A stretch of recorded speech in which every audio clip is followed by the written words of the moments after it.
Currently, the NFL's overtime rules is as follows. Each team gets the chance to possess the ball in overtime unless the team with the opening possession scores a touchdown. In college football, both teams get to possess the football no matter what happens on the opening possession. The game I'm referring to and why the overtime sucks is the Cardinals won the coin toss and scored in 3 plays when Larry Fitzgerald took the game over.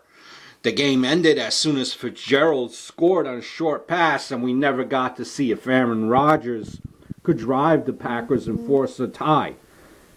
Now, listen, it's not right that a coin toss still has that much impact on a game.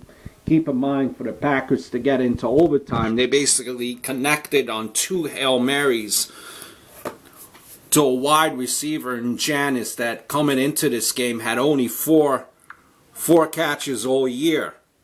So, for the fact of what Aaron Rodgers was able to do and not being able to have a chance at overtime, it quite honestly sucks if you're a Packers fan. Just wanted to give you my thoughts here on the overtime, a little bit more in detail. Listen, after 4 quarters, the players are beat. Some of the skill guys probably have a little juice left, but the big boys in the trenches are struggling for air. You can't compare it to other sports because of how the game is played and who plays in the game. There is a mandatory contact on every play. They're over 300 pounds athletes, and you can't take plays off. From a player safety standpoint, an extra quarter isn't an option. A huge proponent of overtime is luck. 2 teams cannot seal the deal and the allotted time, so it went into OT. As with any golden goal, sudden death, one team is going to be lucky than the other. In hockey, the puck can take a shitty bounce off the ice. It could go off the ice or a player and go in. In soccer, the ball could take a weird bounce and go in. So why is a coin toss flip such a big deal? It's not like they didn't get a chance to stop them. It's not like the offense trotted out on the field with no resistance. If you wanted the ball back, you should have played defense. A 75-yard scamper by a 32-year-old receiver is not luck. It's blown defensive coverage.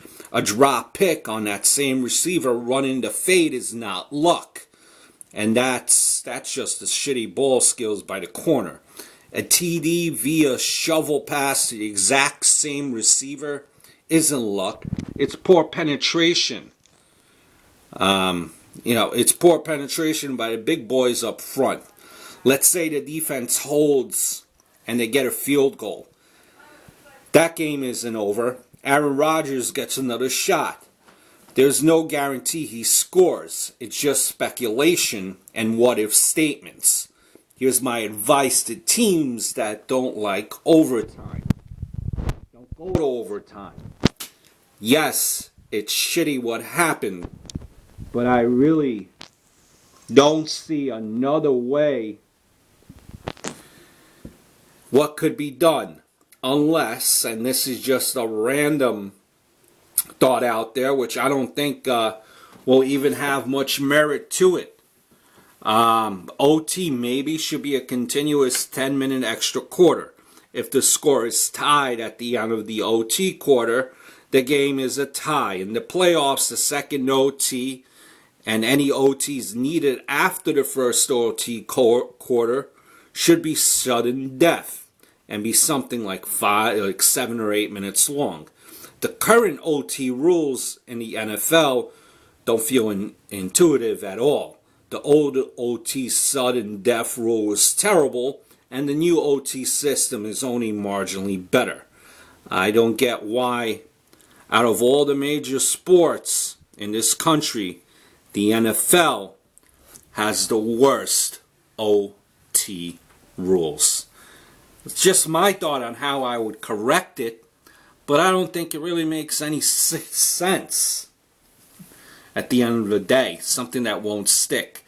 At the end of the day, yes, football OT overtime rules are shitty, but just don't get into overtime. Don't be put in that position. Until next time.